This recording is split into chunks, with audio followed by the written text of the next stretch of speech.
Unpopular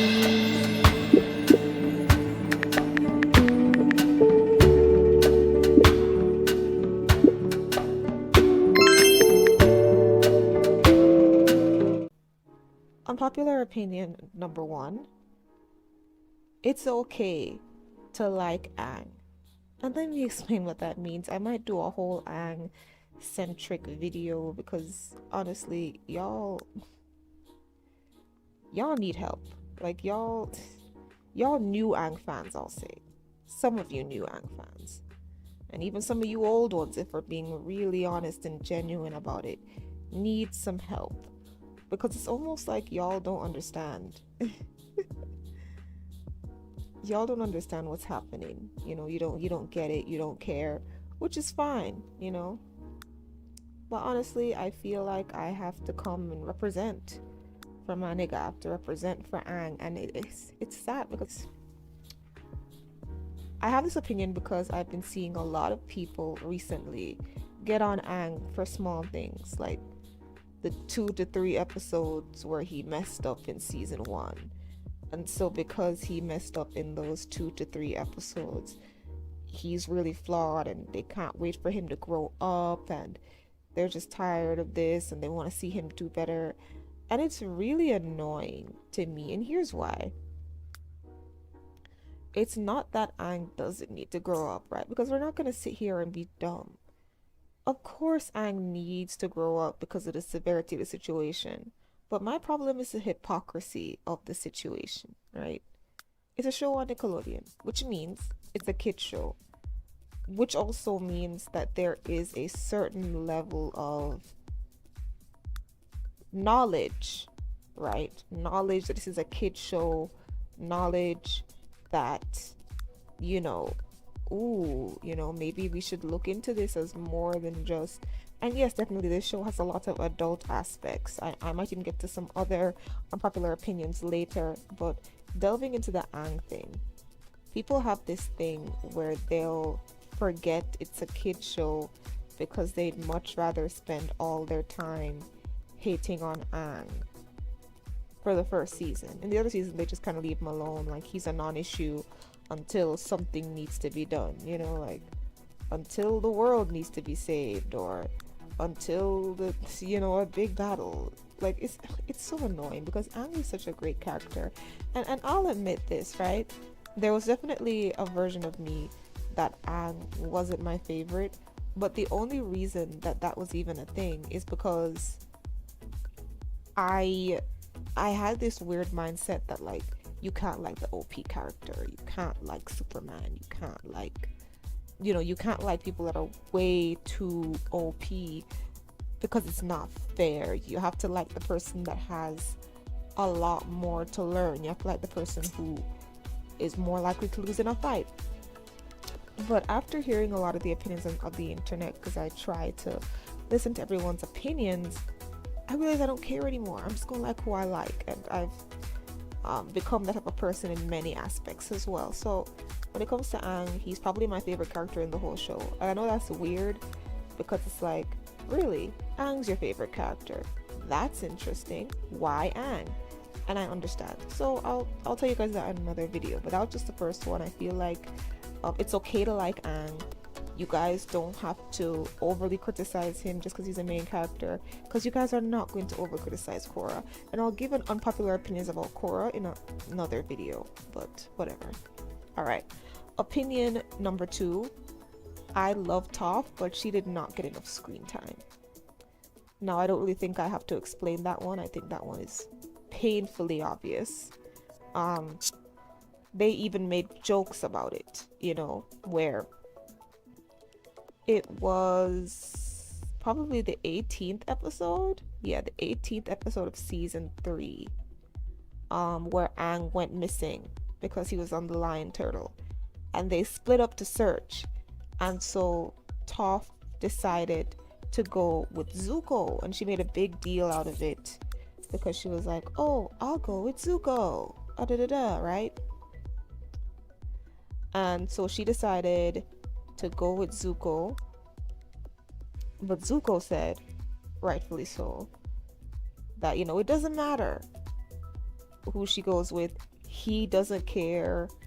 Um, at this point in time, it's just about Aang, and he didn't care to hear any of her life story. And mind you, this was a very interesting section that really hurt me a little bit because she went into depth about her parental issues.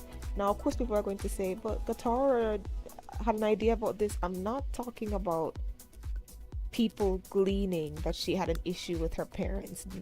Yes or no. No, I'm talking about her saying out of her mouth what her issue was with her parents, right? She was being honest about that. So she went into depth about what her issue was with her parents, and at least she started to. She didn't get to completely verbalize, but he stopped her, because there are more important things to do, and he didn't have time to listen. And to be honest, he's already accepted into the group, so he doesn't really have to listen to anybody anymore. He doesn't have to be forced to be more social and personable. And I might talk about that later. We'll see. But because of that, it was cut, and you could see that she was hurt by that. Where she was like, damn, I guess I'm not gonna get my time. And obviously that was put in there as a joke, right? Like, oh, let's joke about the fact that Toph's not gonna get her moment with Zuko, haha. But it bothered me personally because, to be honest, I think they shouldn't have done that. I think we all would have gone without thinking that she should have had a moment with Zuko, and it would have been something that people thought after the fact, and maybe we talked about it then. But because you put it in there, to me, it reminded me of a whole lot of things that had to do with this show. Like the fact that, she never got her own love interest, or at least the lack of one, because I'll talk about this in another unpopular opinion. All she was established as was the funny, sarcastic weapon. She didn't necessarily get much backstory. She just became a better member of the group. Where it's like, oh, just be a part of the group and be nicer to the group, and she got that. So that was it. She became part of the group. That was her whole growth, because she had lived by herself in rich solitude, and now she's part of a group. There is so much more that you could have given her, but they didn't, right? They didn't do it, and that was kind of the end of it. So I feel like she should have gotten more. I know they have comics, I read a few of them. I was a little bit interested in that scene where she met that inventor guy, or that guy who worked with a lot of metal, who thought that she was one of the most interesting people ever. I thought that was a really interesting thing that should have been delved into. But next, unpopular opinion. What unpopular opinion? I don't think I have an unpopular opinion. Well, that's a lie. I do have an unpopular opinion about him. Unpopular opinion. Sokka's arc is up there with Aang's arc and Zuko's arc. And I know people don't think Aang's arc is anything, but it is. The way he went from kind of a misogynist, which I don't blame him for. I think he was that way because of his tribe, and I feel like they should have delved into that a little bit more, which has to do with Katara, which, I'll put that as my other unpopular opinion next. So people don't really think about Sokka's arc. They just watch it, they remember that he was a little bit sexist, but he got over that fairly quickly, and and now he's just cool, he's just Sokka, he's just that nigga. And while I agree that he's cool and he's that nigga, Sokka didn't just change from a sexist to a normal nigga. He also had to battle with his self-esteem. He had to battle with his leadership, feeling like even though he technically was the leader, he felt like he shouldn't be because he didn't have any powers. And he had to be told his worth by the people in the team, and I love Sokka so much. I feel like Sokka's arc should be given more like a standing ovation, because I feel like his arc was done dirty. So yeah, I feel like his arc was done dirty, and we could have, you know, been a little happier for him when he, you know, became a full man and a full leader. Like, everybody was just there for when his dad embraced him and everything, but he had become a man before that, and I feel like that needs to be appreciated as well. So whatever, Sokka, kudos, one of the best characters in the show, we know this. Love Sokka, bro. Okay, what's the one? Number 4. Yes, Katara is a problem by at least season 3 standards. And let me say this, because I know people gonna start attacking me. Everybody's always saying things about Katara. It's not fair. It's not. Look, I don't hate Katara. I definitely went through a phase where I was disillusioned with her. I'll say that. Because she was my favorite at one point, and then I went through a phase where I was like, oh my god, she got a whole lot of problems. I can't believe she was my favorite. Like, I went through that phase. I will admit that. But what I will say is that I think it's okay to talk about her issues, you know, and I'll say this.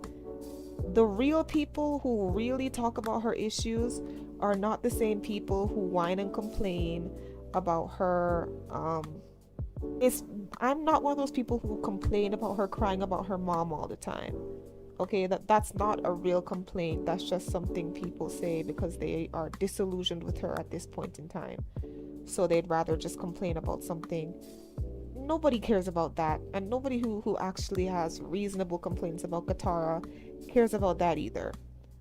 What we're really talking about is the points in her character that didn't really make any sense, and there aren't many, so I'll give you that. There aren't too many, but they're there, they're poignant, and they're noticeable. And why do I say it they're poignant? Because these are moments in time that you guys bring up as some of your favorite moments in the show. So, for example, in season 3, Aang wakes up, she's mad at her dad. Now let me tie this into my second or third, I think it's my third opinion with Sokka. I feel like there was a better way that they could have done that. Now, how? Instead of her just being mad that her dad left, even though she understands why he left, and I get that, but for the show that it is such a complex range of emotions, it was done poorly. I know that they were trying to find a way to complexly put in that emotion without having it be, you know, troublesome, which, okay, I get that, fine. Well, she was mad at her dad because he left, and so because he left, she was mad at him, and it came out until she could cry to him about it, because it was similar to how she was mad at Aang, but she wasn't even, you know, giving Aang the energy that she was giving her dad, which is fine, I guess. Like, don't give that energy to Aang. Like, sit your ass back, girl. I feel like they could have written it better. So, for example, what I was saying about the Sokka thing, I feel like they could have done something where instead of it just being that she was mad at him for that, it could have been that, let's just say, she was mad at him because he, what's the word? It could have been that she was mad at him because he never let her be the person she wanted to be. So she always wanted to learn waterbending. She always wanted to know how to fight. Let's just say that her dad never allowed her to do that, right? It was a very misogynistic place that she lived in, and he kind of sort of forced her to live under this sort of regime where she just had to listen to her brother even though she was capable. And, you know, let's just let's bring more of her culture into it, right? To make it more understandable if there's a problem between her and her dad. Because to be honest, her being that rude to him, like, brother, nobody understood that. And I watched a lot of reactions. To this day, nobody gets it. After she explains why she's mad, they're like, oh, I guess. But in reality, nobody was here for it. Nobody liked that. So I feel like they could have done it in a different way that would have made it more understandable for Katara. And this is me trying to help them make Katara look like a better person, to be honest. So that's just how I feel about that. They should have added in a bit more of the culture. Like, for example, a part that nobody has an issue with, where she was being rude to Master Paku, requesting things that she shouldn't have requested, blah blah blah, because, right, there was this sexist rule where women couldn't learn how to waterbend in combat form. They could only learn how to do it for healing. Okay, cool, I get that. Have Katara fight that, fine. But I think that they really could have dug deeper into the fact that she was unable to waterbend and dig deeper into the customs of her country, because I think that would have been interesting. I know that's kind of a weird way to go into it at this point, but I think that would have been really interesting if they were to have gone into that. And I think that if it was mixed with the relationship with her father and the relationship to her tribe, then the justifiable anger would have made more sense to me personally if all of that was also included, instead of it just being, oh, she's just mad at her dad, she'll get over it, but she's gonna be as rude as possible until then, though. Like, no, we didn't need that. Honestly, we really didn't need that. So I'll just say that about that. What I'll also say, Katara was doing the most with Zuko, because Zuko, yeah. Here's why. She was so mad at him that she ended up saying things to other people that didn't make any sense. So Southern Raiders, they run out there to try and take Appa and do what must be done. And of course, Aang, forever trying to put people together, is like, well, maybe there's another way you could do this. Like, don't go and hurt anybody. She's not trying to hear, understandably. So instead, she acts like... So. I'm sorry, the onesie. Instead, she acts like there's no way that Aang could understand what she's going through. Ma'am? What are you talking about? This is just... I'll bring it up another time, but there's this show's kind of lack of awareness, which is actually kind of fine. But my problem with the show's sometimes lack of awareness is that y'all act like y'all not aware too. So like, the show acting like it's not aware, and then y'all act like y'all not aware. Like, the show can't play dumb and then y'all play dumb. That doesn't make any sense. And no, if the show is deciding to play dumb, y'all gotta remember that y'all have common sense. And a lot of y'all that I was watching react to this, it saddened my spirit. I'll just say that. Like, there was a lot that should have been said that wasn't. So especially like when she told Sokka, main man in the pajamas right here, that, you know, maybe he just didn't love their mother as much as she did. Like, that was rude. That was rude. First off, he's older. Second off, he's a guy, and he used to have a very high amount of toxic masculinity. Now, what do I mean by that, right?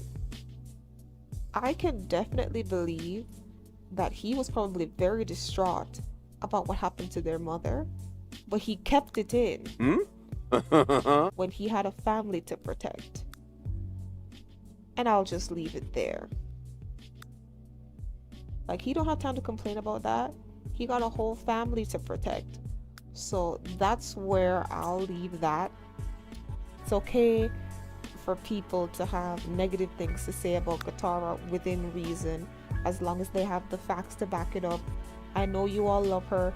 She used to be my favorite character too, okay? I understand the admiration. She is one of the greatest waterbenders out there. It's cool. Alright? Good. Now, here's my fifth unpopular Maybe opinion, also yo. Katara themed. Yes, Aang is a better waterbender than Katara. Fight me. Sorry, fight me. Now, why do I think that? Because it was shown in the show. Aang is the type of person that he'll never show his full strength on someone if it's going to hurt them physically or emotionally. Very, very early on in the show, Katara definitely showed that she couldn't handle Aang being better than her. Alright, she couldn't handle it. So Aang pulled back.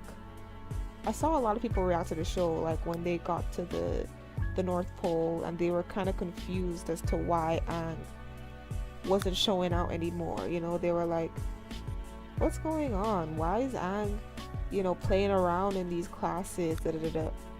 Part of it is probably because he can be childish, but I think another aspect of it is literally that Katara is finally allowed to be in this class. He does not want to show her up by taking the classes so seriously that he'll end up beating her. Now, this is just my personal headcanon in terms of why he didn't do any better in the class. But we saw when she was teaching him that he's way better than her. There are things that took her months to learn. And she would just tell him what it was supposed to be. She wouldn't even show him some of them. She would just tell him what they were supposed to be. Like, be like, oh, it's supposed to be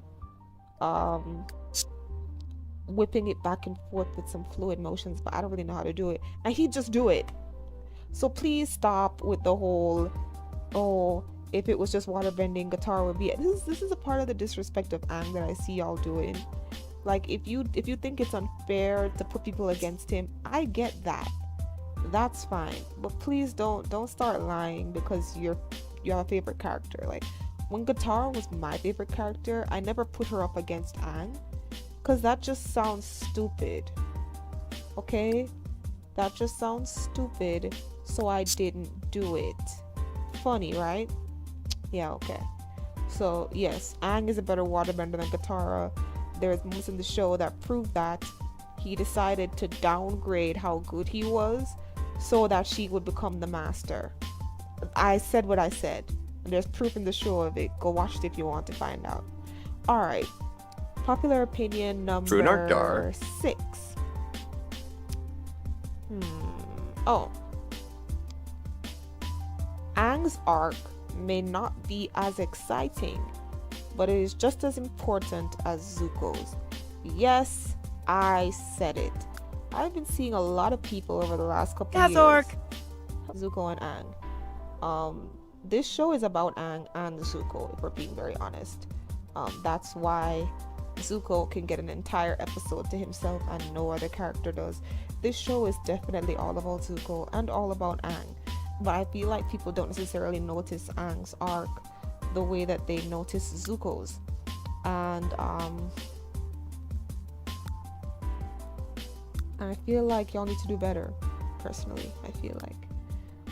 Because Aang did mature. And not mature in the way some of y'all wanted him to, like, oh, I want him to stop being so childish and blah blah blah. Like, no, like, Aang just became a better person. He became a better leader. He became a more serious person, but not in the depressed way that people like. Like, in season 1, where Aang would, like, come to the reality of a situation and it would be in a serious way, that's what people wanted to see. Like, they wanted to see Aang in a sort of depressive light because they feel like he needs to take everything super duper seriously. And to me personally, it's interesting because it's like, okay, why do you need to see him be sad? And there were moments in the show where all of the weight of what is happening would come on him and he would just get really, like, serious and sometimes even sad, not know what to do, freak out. And this is why he ran away in the first, because he didn't want all of that. But a lot of people who are watching, especially on the first season, you just kind of want him to understand everything and be whatever right away. And y'all are just mean, to be very honest. Y'all are so mean. It's so weird, because it's like, why are y'all so mean to a little kid? But whatever, I'll leave it alone. He's fictional. Aang's arc is just as important as Zuko's. I'll say that, and I mean it. Respect Aang's arc. Alright, you don't have to like it more than Zuko's. Nobody's asking you to do that. But please don't get all up in your feelings and act like Aang doesn't even have an arc, because he does. And you guys just need more respect for Aang in general, which is why, you know what, I will make an Aang video, because y'all got me messed up. Anyways, next unpopular opinion, number 7. Azula is great. But my unpopular opinion about her is this. It is okay for Azula to have a redemption arc. Now, she's never going to have one. But I do remember there was a time where Aaron Eha's, the head writer for the show back in the day, said that he would have liked to have given Azula a redemption arc, you know, or at least make her more than just that villainous girl, you know. And a lot of people, like, they was mad. They was like, no, you don't, Azula does not need that, and no, and alright, Azula does not need that, and no, and I'm just like, guys, unless he kills her, or unless she finds a new form of bending, she's not that frightening anymore. Zuko has finally defeated her in combat. Alright, unless they showed more of her personality or what's going on with her, like, they would have to do some drastic things to make her still an S-tier villain. Now, I know what some people are going to say. She'll always be S tier. What do you mean? Look, all I'm saying is the lazy thing to do is to just keep her where she is. Because at some point, it's not really going to make much sense if you just keep her where she is. That's what I'll say about that. Unpopular opinion, I feel like it would have been okay if Azula had an arc. Why? Because if they had the same writers for the original, maybe it would have been interesting. And no, she wouldn't have had to become part of the team. What if she had an arc where she ends up dying at the end? Like, she does the right thing and sacrifices herself for the good of the world. I know, it sounds crazy. It sounds like it doesn't make any sense. I agree with that. But it definitely would have been interesting to see.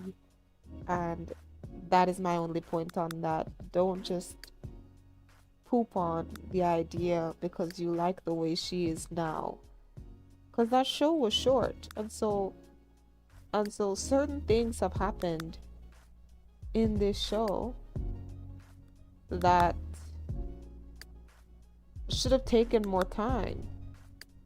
So I think it's okay, you know, if they had had more time to try and develop things. I think. Hold on. It's my unpopular opinion. It's okay for Azula to have a redemption arc. We shouldn't be upset about something that never even happened. You know, I've seen a lot of discourse over it, and y'all need better stuff to do with your time, because that is not what y'all should be arguing about. I'll tell y'all what y'all should be arguing about in my Legend of Korra video, because that's what y'all should have been arguing about. Alright, next unpopular opinion, number 8. Here we go. Meat and potatoes. May is a good fighter. Now, why is the same people who love to act like they realize it's a kid show whenever it suits them are the same people who forget it's a kid show when it comes to other more obvious things like character development and backstory. Do you really think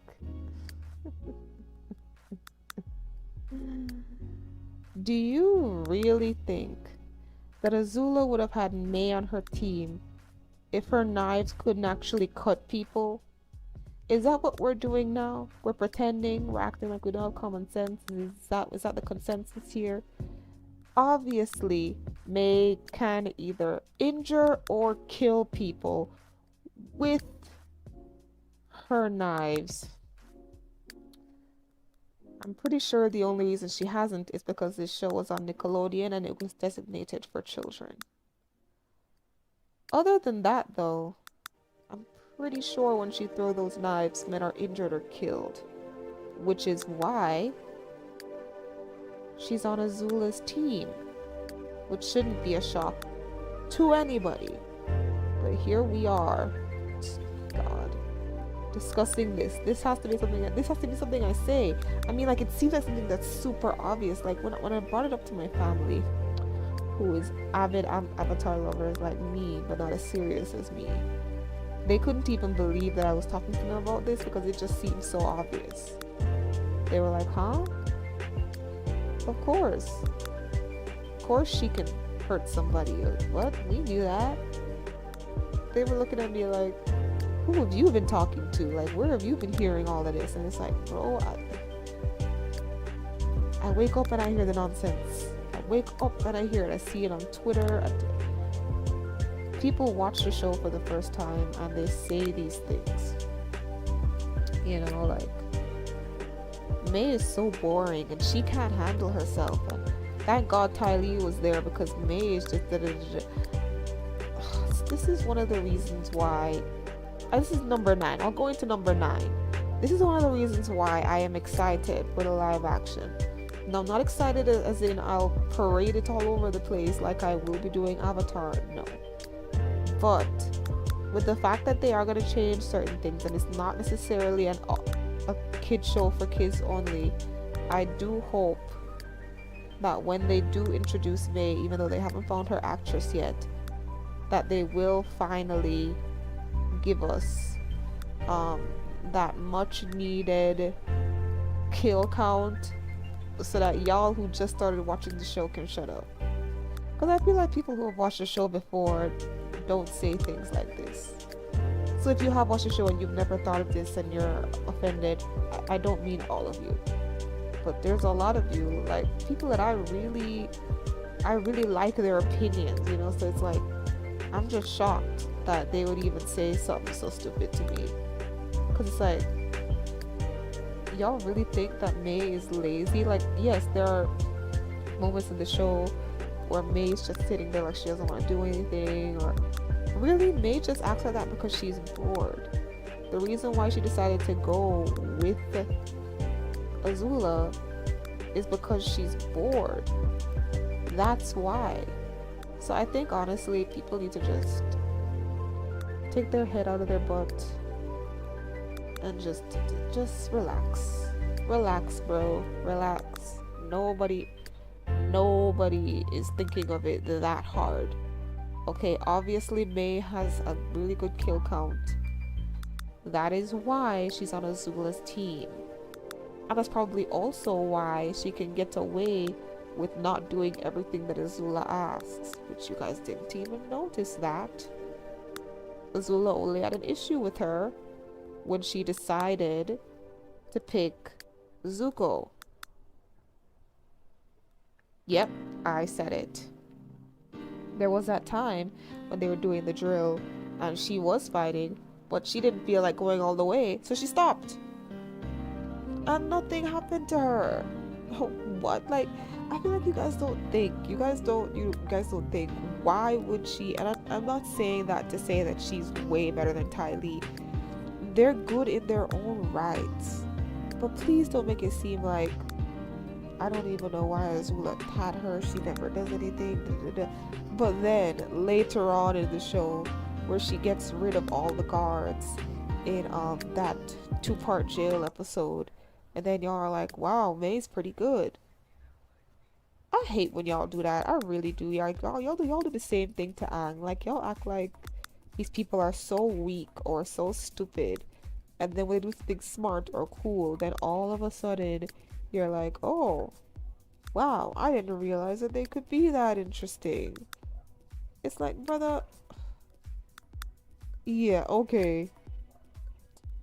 Anyway, so that was unpopular opinion number 9. Let me see.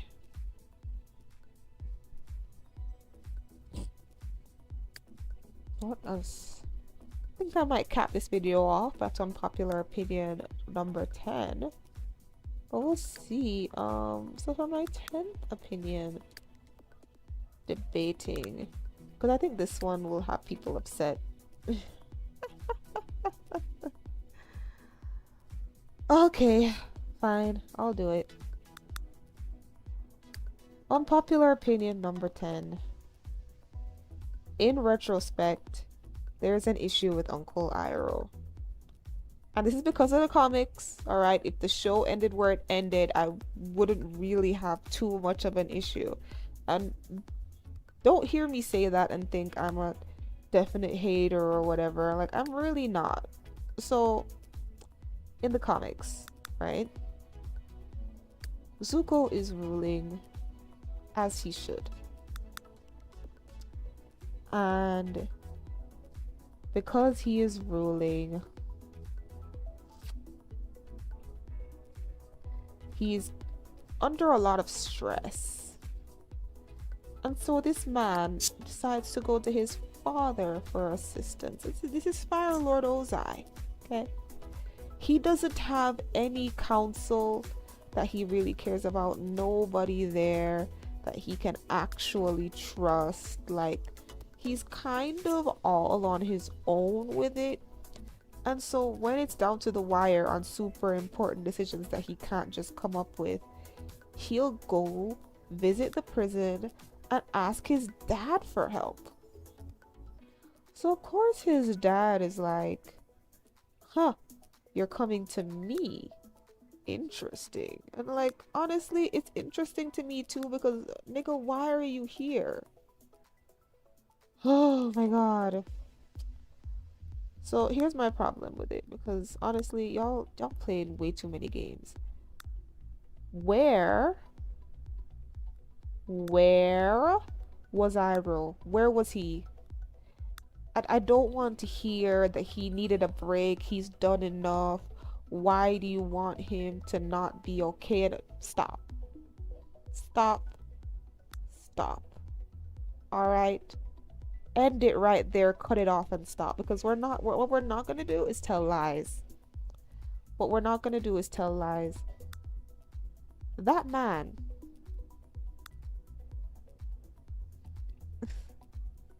That man Iroh dipped out on Zuko.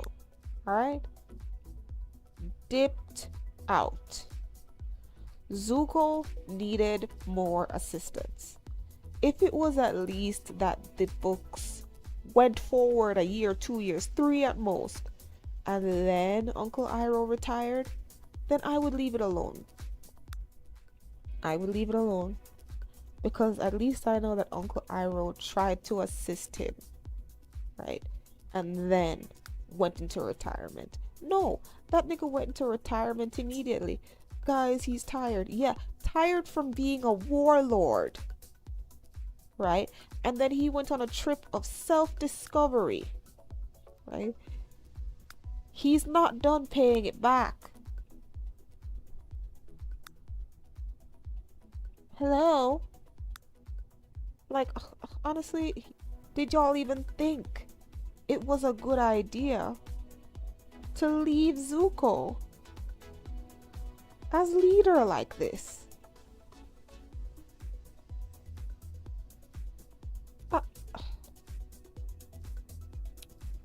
Here's why I'm upset, right? Because people are gonna be like, why do you seem so upset with this? Because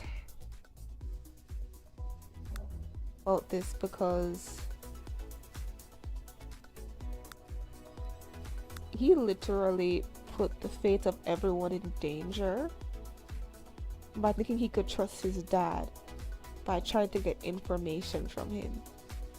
Do you not know how crazy that is? That he thought he could go to his dad for assistance? Like, I'm sorry. No. No. And he only thought he could do that because, ugh, whatever. Because y'all don't think it's a problem. Y'all think it was all okay. And that we're just sitting here complaining about nothing. Like, ma'am, sir, ma'am. Like, ugh, whatever. So he made a bunch of mistakes that y'all can see if you decide to read the comics that led to Legend of Korra, which is kind of a mistake in itself, but I'm gonna let it go for right now because that's not what this video is about. But I feel like for at least 3 years, then he can take a break. Iroh should have been there advising him. Iroh didn't need to be the leader, right? You always say he doesn't need to be, even though it was technically his kingdom, like we saw that Ozai took the throne from him. That's what happened. He took the throne from him, but whatever.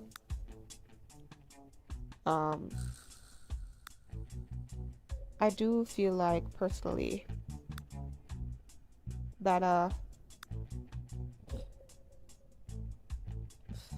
sorry, I'm just so sad about what happened.